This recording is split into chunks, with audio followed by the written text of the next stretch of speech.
Hi అండి అందరికీ. ఇవాళ మనతో పాటు ఫ్రీ వేదిక ఆస్ట్రాలజీ ఫేమ్ శ్రీకాంత్ సోమయాజులు గారు ఉన్నారు. వారితో మాట్లాడి దశాంశ గురించి రిలేటెడ్ ఇంకా మరిన్ని విషయాల గురించి తెలుసుకుందాం. నమస్తే సార్. నమస్తే అమ్మా.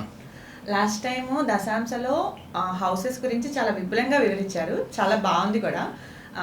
ఈరోజు దానిలో రాశి కారకత్వాల గురించి మాట్లాడుకుందాం, రాశుల గురించి, ఒక్కొక్క రాశి ఇంపార్టెన్స్ అవి. దానికంటే ముందు ఒక చిన్న డౌట్ ఏంటంటే, ఆ పర్టికులర్ చార్ట్ బిజినెస్ రిలేటెడ్ చూపిస్తుందా, జాబ్ రిలేటెడ్ చూపిస్తుందా, ఏది స్ట్రాంగ్ ఉంది, అది ఎలా ఫైండ్ అవుట్ చేయాలనే చెప్తారు సార్? ఓకే, మంచి ప్రశ్న ఇది. జాబా లేకపోతే బిజినెస్సా? చాలామందికి ఈ డౌట్ ఉంటుంది. అంటే రెండు రకాల ఎగ్జాంపుల్స్ తీసుకోవచ్చును. ఒకటి, జీవితం మొత్తం బిజినెసే చేశారు. కొంతమంది కొద్ది రోజులు ఉద్యోగం చేసి తర్వాత బిజినెస్ చేస్తారు. ఓకే, ఈ రెండిటికి డిఫరెన్స్ ఎలా తెలుస్తుంది? దశను బట్టి. కరెక్ట్. ఓకే, దశను బట్టి. కనుక బిజినెసా జాబా డిసైడ్ చేయాలి అనుకున్నప్పుడు దశాంశ చక్రం స్ట్రైట్గా తీసుకోండి. దశాంశ చక్రంలో మీకు నడిచిన దశలు చూడండి. దశలు 2, 6, 10లను ప్రభావితం చేస్తున్నట్టుగా ఎక్కువగా ఉంటే అవి ఉద్యోగాల వైపుకు తీసుకెళ్తాయి. 3, 7, 11లను ప్రభావితం చేస్తూ ఉంటే బిజినెస్ వైపుకు తీసుకెళ్తాయి. ఇందులోని ఆధిపత్యము, స్థితి, అంటే దశాంశ లగ్నాత్తు స్థితి అన్నిటికంటే ఎక్కువ ఇంపార్టెంట్. స్థితిని బట్టి ఎక్కువ రిజల్ట్ ఉంటుంది. అంటే అతను సప్తమాధిపతి 6వ ఇంట్లో ఉన్నా, సప్తమాధిపతి 10వ ఇంట్లో ఉన్నా, 3వ ఇంటి అధిపతి 2వ ఇంట్లో ఉన్నా, ఉండడము 2, 6, 10ల్లో ఉన్నది కనుక ఉద్యోగాన్ని ప్రమోట్ చేస్తుంది సాధ్యమైనంత వరకు. ఇది ఒక థంబ్ రూల్ లాంటిది. ఒక్కొక్కసారి చాలా రేర్ ఒకేషన్స్లో మాత్రమే 2, 6, 10లో ఉండి కూడా బిజినెస్లో కొన్ని చోట్ల చాలా తక్కువ ఇన్స్టెన్సెస్లో ఉంటుంది. అది పర్టిక్యులర్ చార్ట్ చూస్తే కానీ చెప్పలేము. ఓకే, రెండో దానికి వస్తే, బిజినెస్కి వస్తే 3, 7, 11లను ప్రభావితం చేస్తూ గ్రహం ఆ 3, 7, 11ల్లో ఉన్నప్పుడు బిజినెస్ వైపుకి తీసుకెళ్తుంది. ఇక మిగిలిపోయినవి 2 ఉన్నాయి. ఒకటి 1, 5, 9, 4, 8, 12. 4, 8, 12, 1, 5, 9 న్యూట్రల్. ఇటు ఉండవచ్చును, అటు ఉండవచ్చును. కాబట్టి ముందు దశ తరువాతి దశ ఎలా ఉన్నాయో చూసి దాన్ని బట్టి డిసైడ్ చేయడం ఒక పద్ధతి. రెండో పద్ధతి ఏంటి అంటే, కొద్ది రోజులు స్వయంగా ఏదైనా చేసుకోవడం. అంటే బిజినెస్ అంటే ఒక కార్పొరేషన్ ఎస్టాబ్లిష్ చేసి మీరు సీఈఓగా ఉంటూ మీ కిందన కొంతమంది మనుషుల్ని పెట్టి పని చేపిస్తే అది బిజినెస్ అవుతుంది.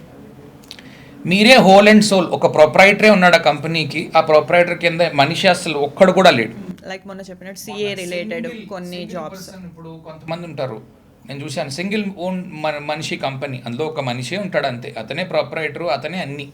అలాంటి పనులు చేసుకునే వాళ్ళు కొంతమంది ఉన్నారు. నా కజిన్స్ ఒకళ్ళిద్దరు ఉన్నారు సార్. ఇప్పుడు ఆర్ట్ రిలేటెడ్ వాళ్ళు కూడా వాళ్ళు ఓన్ తెచ్చుకుని ఆర్ట్ ఫినిష్ చేసి ఫ్రేమ్స్ టైపు, శుభలేఖలు కూడా ప్రతి చాలా వచ్చినాయి ఇప్పుడు. కరెక్ట్, శుభలేఖలు చేసేవాళ్ళు. ఓకే, సో వాళ్ళు సింగిల్ పర్సన్ ఉంటారు, ఇంట్లో మషీన్ ఉంటుంది, ప్రింటింగ్ మషీన్, ఆఫ్సెట్ ప్రింటర్ తెచ్చుకుని చేస్తారు. సో అటువంటివి 1, 5, 9లో ఉన్నాయి. 4, 8, 12లో ఏంటి అంటే, ఇటు ఉండొచ్చు, అటు ఉండొచ్చు, ఉద్యోగం మీద ఇంట్రెస్ట్ లేని వాళ్ళై ఉండొచ్చు, ఏ ఉద్యోగము కాన్స్టెంట్గా చెయ్యలేకపోతున్న వాళ్ళై కూడా ఉండవచ్చును. లేదా 4, 8, 12 సిగ్నిఫికేషన్స్లో ఉద్యోగం చేస్తున్న వాళ్ళు, 4, 8, 12 సిగ్నిఫికేషన్స్లో బిజినెస్ చేస్తున్న వాళ్ళు ఉండొచ్చు. అంటే 4, 8, 12 అంటే కిందటి వారం మనం చెప్పుకున్నాం 4వ ఇంటి బిజినెస్లు, 8వ ఇంటి బిజినెస్లు, 12వ ఇంటి బిజినెస్లు, లేదా 4వ ఇంటి ఉద్యోగము, 8వ ఇంటి ఉద్యోగము, 12వ ఇంటి ఉద్యోగము. అంటే ఆ భావాలు ఏమిటో చూడండి, దాంట్లో చెప్పబడిన సిగ్నిఫికేషన్స్ ఏంటో చూడండి. అక్కడి నుంచి అది ఉద్యోగం వైపుకి వెళ్తుందా, బిజినెస్ వైపుకి వెళ్తుందా అన్నది ముందు దశ లేకపోతే తరువాత దశ తీసుకుని దాన్ని బట్టి చెప్పండి. నాకు ఇక్కడ మొన్న చెప్పిన దాన్ని బట్టి వృషభమేమో బట్టల గురించి అన్న, అప్పుడు ఆ రిలేటెడ్ 4th హౌస్ అయితే, ఒకవేళ కుంభలగ్నం అయ్యి వృషభం 4th అయితే, ఇంట్లో ఉండి చీరల బిజినెస్ ఎక్కువ లేడీస్ చేస్తూ ఉంటారు కదా సార్, అలా కూడా తీసుకోవచ్చు అంటారా? అయితే తీసుకోవచ్చు. మనం ఒక్కొక్క రాశి గురించి మాట్లాడుతున్నప్పుడు మీకు ఇంకొంచెం క్లారిటీ వస్తుంది. ఓకే, ఇప్పుడు కొంచెం క్లారిటీ ఇచ్చారు కాబట్టి నేను ఇంకొక చిన్న డౌట్ అడుగుదాం అనుకుంటున్నాను సార్. కొంతమంది మీ రిఫరెన్సే, మీ క్లాస్ నుంచి 6thలో బుధుడు ఉంటే కనుక అది ఖచ్చితంగా బిజినెస్నే ఇస్తుంది అని చెప్తూ ఉంటారు. లేదు అంటే 10thలో బుధుడు ఉన్న మరి అది బిజినెస్ని ఇస్తుందా, జాబ్ని ఇస్తుందా, అసలు ఏంటి ఆ బుధుడికి శనికి కనెక్షన్ వస్తే బిజినెస్ అనుకోవాలా, అది కొంచెం ఎక్స్ప్లెయిన్ చేస్తారా? ఓకే, చూడండి, ఇది చెక్క సంజయ్ రత్ గారు ఉన్నారు కదా, ఆయన చెప్పిన చాలా కాలం పాత చెప్పిన వీడియో అది మనసులో నిలిచిపోయింది. కారణం ఏంటి అంటే బాగా పనిచేస్తుంది. బుధుడు తెలివైన వాడికి డబ్బు ఎక్కువ కావాలి, లేదా తక్కువ శ్రమతో ఎక్కువ డబ్బు ఎలా సంపాదించాలి, స్మార్ట్ వర్క్ బుధుడు. శని సర్వీస్కి కారకుడు. ఓకే, అంటే ఒకరి కింద ఒదిగి పని చేయడానికి కారకుడు. ఇది శని అయ్యుండి ఐఏఎస్ ఆఫీసర్ కూడా అవ్వచ్చు, బుధుడు అయ్యుండి చిన్నపాటి వర్తకుడు అవ్వచ్చు. ఓకే, సో ఇదే బుధుడు గొప్పవాడు శని తక్కువవాడు అనే ఉద్దేశంలో ఉండద్దు.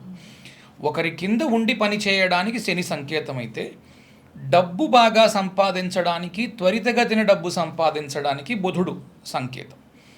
అలాగే నిపుణత అంటాం, నైపుణ్యం, అది ఎంత బాగుంది అన్నది బుధుడు నుంచి వస్తుంది. సో 6 ఇంట్లో ఉన్న బుధుడు ఉద్యోగం ఇవ్వకుండా ఉద్యోగాన్ని పాడు చేస్తాడు.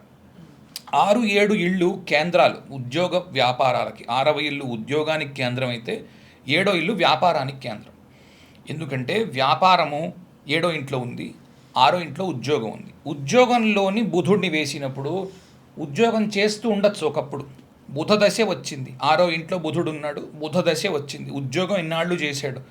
ఒక్కసారిగా మనస్సు కనిపిస్తుంది, మనం ఇంతటి పని చేయగలం కదా, మనకింత నైపుణ్యం ఉంది కదా, ఇన్నాళ్ల నుంచి ఉద్యోగం చేశాం కదా, ఇప్పుడు ఉద్యోగం చేయొద్దు, ఇక పైన మనం బిజినెస్ చేసుకుంటే నయంగా ఉంటుంది అని ఉద్యోగంలో ఉన్నవాడిని లాగేసి బిజినెస్లోకి తోస్తాడు. ఎందుకంటే బుర్ర ఆ రకంగా బుద్ధి ప్రచోదనం అవుతుంది.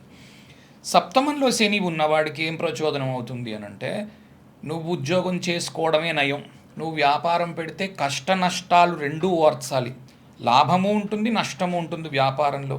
ఎప్పుడు లాభమే ఉండడము, ఎప్పుడు నష్టమే ఉండడమే ఉండదు, ఎప్పుడు సుఖాలే ఉండవు వ్యాపారంలో, తట్టుకోవలసిన పరిస్థితులు ఉంటాయి. కాబట్టి సప్తమంలో శని ఉన్న వాడికి ఏం చూపిస్తూ ఉంటుందంటే భయాన్ని కలిగిస్తూ ఉంటుంది. వ్యాపార భయము, ఓటమి చెందుతావేమో, ఓటమి పొందుతావేమో వ్యాపారంలో, వెళ్ళక అటువైపు, ఉద్యోగంలో ఉండడానికి ప్రయత్నం చేయని సప్తమంలో ఉన్న శని దశాంశలో ఉన్నప్పుడు పుష్ చేయడానికి ఎక్కువ అవకాశాలు ఉన్నాయి. అందుకు 6వ ఇంటి బుధుడు, 7వ ఇంటి శని విపరీతంగా పనిచేస్తాయని ఒక నానుడి. కానీ ఇది అన్ని చోట్ల పనిచేస్తుందని చెప్పలేము. ఇది ఉన్నప్పుడు మాత్రం ఆ పర్టికులర్ దశలో మాత్రం మనిషిని ఊపుతుంది. చక్కగా వ్యాపారం చేసుకుంటున్నాడు, వ్యాపారం చేసుకుంటున్న వ్యక్తికి సప్తమంలో ఉన్న శని యొక్క దశ వచ్చింది, అనుకోకుండా భయాలు కలుగుతూ ఉంటాయి. వ్యాపారం తగ్గిపోతుందేమో, కాంపిటీషన్ పెరిగిపోయింది, ఓకే, వ్యాపారం పడిపోతుందేమో, భయం పెరుగుతూ ఉంటుంది. వాళ్ళకి వేళ వెనక్కి వెళ్ళిపోయి ఉద్యోగం చేసుకోవాలేమో, లేకపోతే ఇన్నాళ్ళ నుంచి ఉద్యోగం చేయలేదు చూడాలేమో, కనీసం ఆ దశలోనైనా ఎఫెక్ట్ కనిపిస్తుంది. ఇది ఉద్దేశ్యము. చాలా కాలం క్రితం నేర్చుకున్నది, కానీ బాగా పనిచేస్తుంది. ఇప్పుడు 10లో ఉన్న బుధుడు, 10లో ఉన్న శని ఏమంటారు అప్పుడు? జనరల్లీ ఉద్యోగాన్ని చూపిస్తాయి. ఇంకా అంతే, 10th లో ఉంటే ఉద్యోగమే, ఉద్యోగాన్ని చూపిస్తాయి. ఒకరి కింద ఉండి పని చేయడాన్ని చూపిస్తాయి. 10th హౌస్ ఒకరి కింద ఉండి పనిచేస్తుంది.